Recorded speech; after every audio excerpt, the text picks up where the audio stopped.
Hello, this is Renee Ellison. This session is on training your children how to work. In our entitlement culture these days, to decide even to work is a major departure from the culture. We have to decide inside ourselves as parents how valuable it is to train our children to work. There's a book out called Amusing Ourselves to Death. Our culture is getting up in the morning ready to be entertained all day. And so as parents, we need to take a right angle with that direction and decide to work, that it's important to train our children to work. We have to do this for a number of reasons.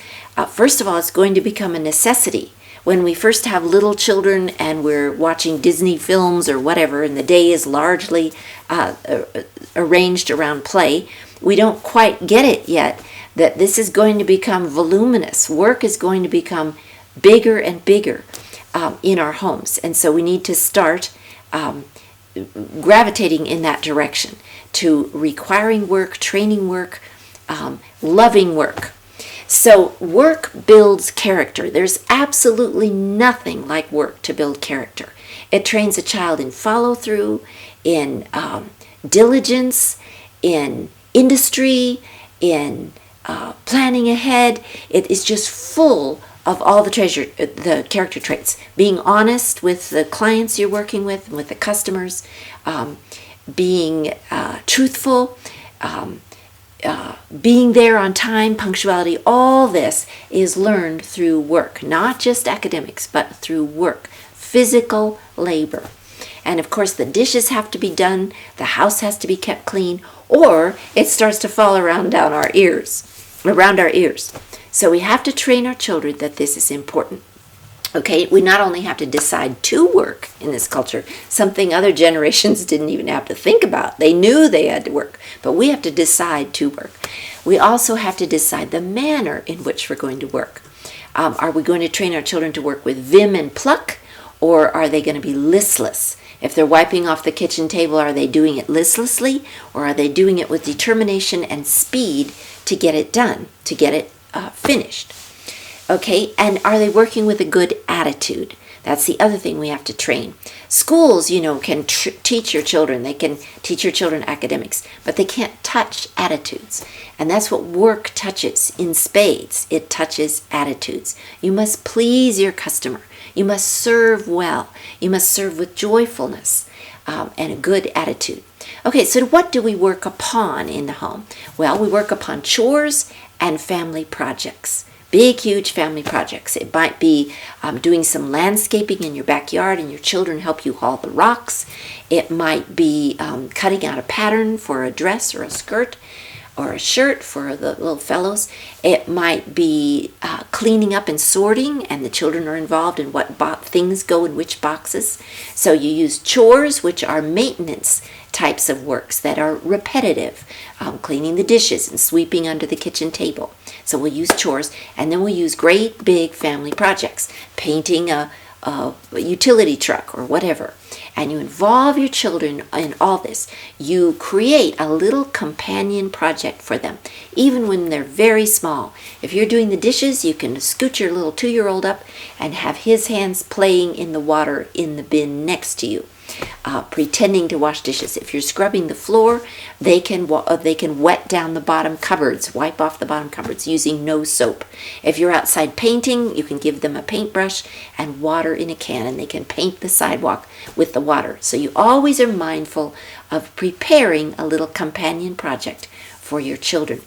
Okay, so next we want to talk about how do you approach a project.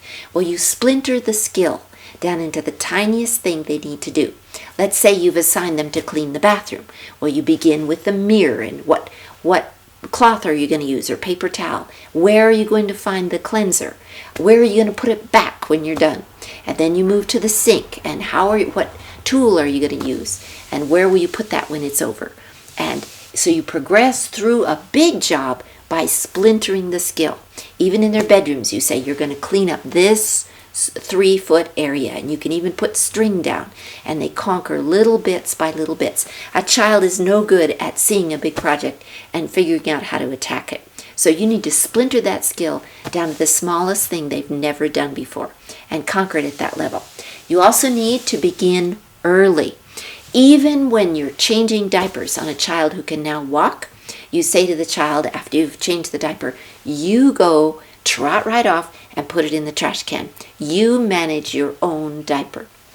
So you begin early with a little trash can collecting trash, for example, in the house, and teaching them how to dump other trash cans into bigger trash cans, etc. And then another good work principle for a parent is to not delegate too soon. If you're teaching your child how to make their bed, you go make it with them several mornings in a row. And then you just stand there with your arms crossed and watch them do it, but you're still there to give verbal commands.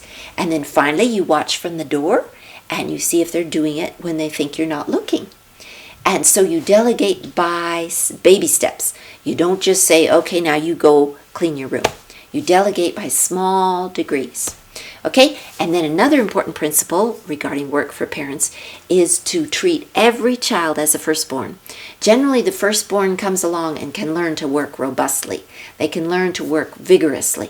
But as the other children come along, the oldest child is doing such a good job that often the younger children squirm away from a project or a chore. No, you then give that same amount of work to your next child and then to your next child. Treat every child as a firstborn. Remember what you were doing with them at ages 3, 4, 5, and 6. Okay, and be sure that you continue to move down the family and not get tired because the older children are very capable. Remember, you're going to train your children to get up in the morning to produce rather than to consume. We are a consuming culture. We want to buy more, have more. No, we need to train them to give more and to work more.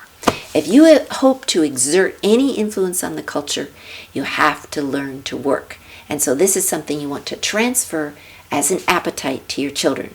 And then as they work marvelously well above their peers, and they have an extraordinary work ethic, people are going to begin to comment upon it. And then you get them to write those comments down and put them in a little book. And whenever they want a better job or a job with more responsibility, they could just show their character trait book to their potential boss, and they'll see all these wonderful testimonies of how well that child has learned to work. It's a good goal to teach your children to work and to work well. Remember to subscribe below for more videos and to go to our website, homeschoolhowtos.com.